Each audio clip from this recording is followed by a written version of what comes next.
रात का सन्नाटा था, चारों तरफ खामोशी फैली हुई थी। आकाश तारों से भरा था और चांदनी धरती पर एक रहस्यमयी उजाला बिखेर रही थी। उसी खामोशी में एक युवा अपने कमरे की खिड़की से बाहर देख रहा था। उसके मन में एक सवाल बार बार उठ रहा था। मैं कौन हूं? यहां क्यों आया हूं? और ये दुनिया आखिर है क्या? ये सवाल उसे चैन से सोने नहीं देता था। जब भी वो अकेला होता, ये आवाज भीतर से गूंज उठती। क्या मैं सिर्फ ये शरीर हूं या इससे भी कुछ अधिक? आत्मा की पहली फुसफुसाहट। कहा जाता है कि जब आत्मा अपने असली घर से बहुत दूर भटक जाती है तो एक समय ऐसा आता है जब भीतर से पुकार उठती है। ये पुकार साधारण नहीं होती। ये परमात्मा द्वारा आत्मा के भीतर डाला गया वो बीज है जो उसे अपने असली स्वरूप की ओर लौटने के लिए प्रेरित करता है। युवा की उलझन भी उसी पुकार का परिणाम थी। उसके सवाल उसे धीरे धीरे एक ऐसी यात्रा पर ले जाने वाले थे जहां सिर्फ उत्तर ही नहीं बल्कि आत्मा का वास्तविक अनुभव उसका इंतजार कर रहा था। आत्मा क्यों आती है इस संसार में? परमहंस योगानंद जी कहते हैं, आत्मा किसी मजबूरी में इस संसार में नहीं आती। इसका आना एक संयोग नहीं बल्कि एक दिव्य उद्देश्य है। परमात्मा ने आत्मा को बनाया और उसे आजादी दी।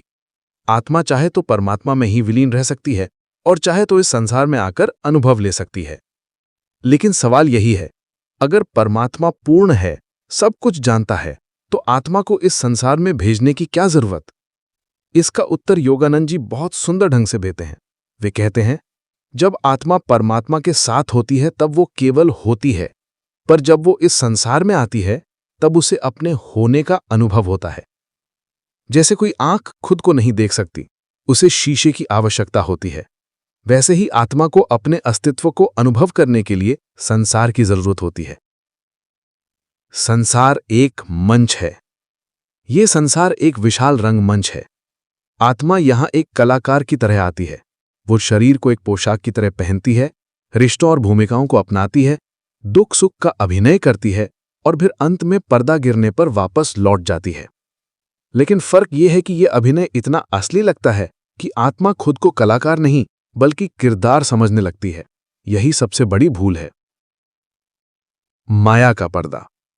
जब आत्मा इस जगत में प्रवेश करती है तो उसके साथ एक अदृश्य पर्दा भी उतरता है, माया का पर्दा। माया कोई स्त्री नहीं, कोई देवी नहीं, बल्कि एक शक्ति है। यह शक्ति सत्य को ढक देती है। यह आत्मा को यह भ्रम देती है कि वो शरीर है, मन है, विचार है, इतिहास है। गहरी नींद का अनुभव सोचिए। उस समय आपका नाम, पहचान, रिश्ते सब खो जाते हैं, फिर भी आप होते हैं।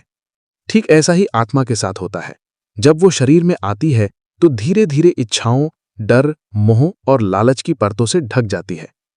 ये भूल कोई सजा नहीं है बल्कि ये यात्रा का हिस्सा है। अगर आत्मा को सब कुछ पहले से याद रहता तो अनुभव नहीं होता, और अगर अनुभव नहीं होता तो खोज भी नहीं होती। दुख क्यों आता है? जब आत्मा भूल जाती है कि वो कौन है, तब दुख जन्म लेता है। वो धन, रिश्तों और सम्मान को ही जीवन का उद्देश्य मान लेती है। लेकिन ये सब अस्थायी है और जब ये टूटता है तो आत्मा तड़प उठती है। दरअसल यही दुख, यही टूटन आत्मा के भीतर जागरण का बीज है। कोई भी ध्यान या साधना की ओर तब तक नहीं जाता जब तक उसे संसार से थकान न हो जाए। आत्मा की पुकार। एक दिन ऐसा आता है जब आत्मा अंदर से पुकार उठती है, मैं कौन हूं? मैं यहां क्यों हूं? यह सवाल आत्मा को भीतर की ओर ले जाता है। यही जागरण की शुरुआत होती है। लेकिन यह राह आसान नहीं होती। आत्मा की याददाश्त धुंधली हो चुकी होती है। वो सब खुद पर भरोसा खो चुकी होती है। उसे लगता है, मैं साधना नहीं कर सकता, मैं योग्य नहीं हूं। लेकिन यह संदेह भी आत्मा का नहीं, माया का होता है। साधना का दीपक।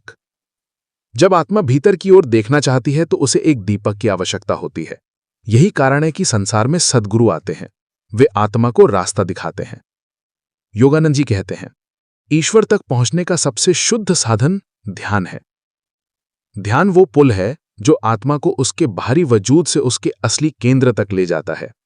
जब साधक ध्यान में बैठता है तो धीरे धीरे शरीर, विचार और भावनाएं पीछे छूट जाती हैं और शेष बचता है केवल साक्षी भाव।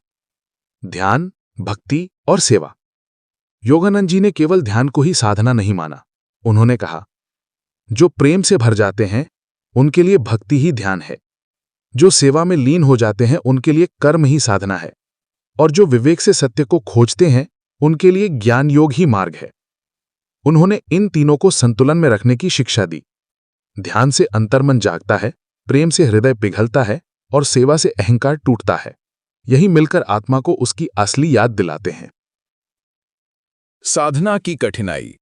लेकिन साधना सरल नहीं होती। जब आत्मा ध्यान में बैठती है तो मन शोर मचाता है, कुछ नहीं हो रहा, समय बर्बाद हो रहा है। मन चाहता है कि आत्मा फिर से पुरानी नींद में लौट जाए। यही कारण है कि साधना में धैर्य सबसे जरूरी है।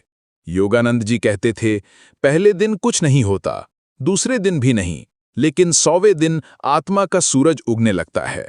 जब आत्मा उस सूरज को देखती है तो वो पहचानने लगती है, मैं शरीर नहीं हूं, मैं मन नहीं हूं, मैं भावनाएं नहीं हूं, मैं आत्मा हूं, शुद्ध चेतना। घर गृहस्थी में योग। सवाल ये उठता है कि क्या आत्मा संसार में रहते हुए भी पूरी तरह जाग सकती है? योगानंद जी का उत्तर था, हाँ। योग का मतलब जंगल भाग जाना नहीं है। योग वो दशा है जहां तुम बाजार में रहकर भी भीतर समाधि में हो।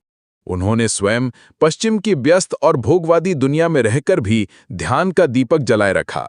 उनके अनुसार जब आत्मा जागती है तो स्थान मायने नहीं रखता।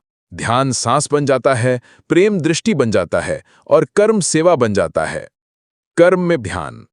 योगानंद जी कहते थे, अगर तुम खाना बना रहे हो और पूरी तरह मौजूद हो तो वो तपस्या है। अगर तुम सेवा कर रहे हो और उसमें मैं को मिटा दिया है तो वही मुक्ति है। इसीलिए उनके आश्रमों में साधकों को ध्यान के बाद रसोई, बागवानी या सफाई में लगाया जाता था। उद्देश्य ये था कि जो खामोशी ध्यान में मिली वो कर्म में भी उतरे। आत्मा की पहचान।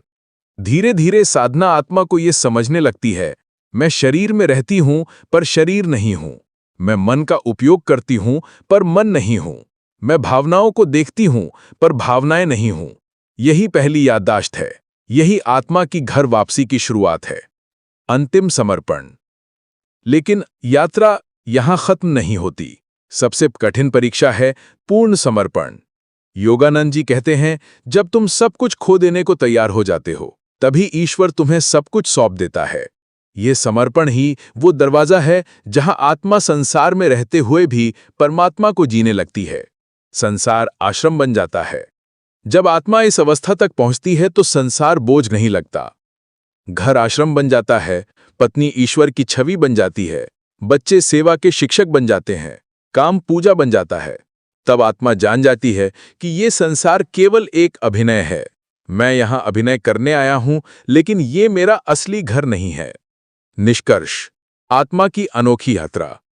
दोस्तों, यही है आत्मा की अनोखी यात्रा। वो परमात्मा से निकलती है, संसार में आती है, भूलती है, दुख पाती है, खोजती है, साधना करती है और फिर अनुभव के साथ वापस लौटती है। ये संसार धोखा नहीं है, बल्कि अनुभव की सीढ़ी है।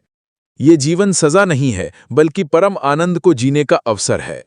तो जब कभी आप अकेले हों, दुखी हों या टूटे हों, तो याद रखिए, ये वही क्षण है जब आत्मा परमात्मा को पुकार रही होती है, और वही पुकार उसकी वापसी की शुरुआत है।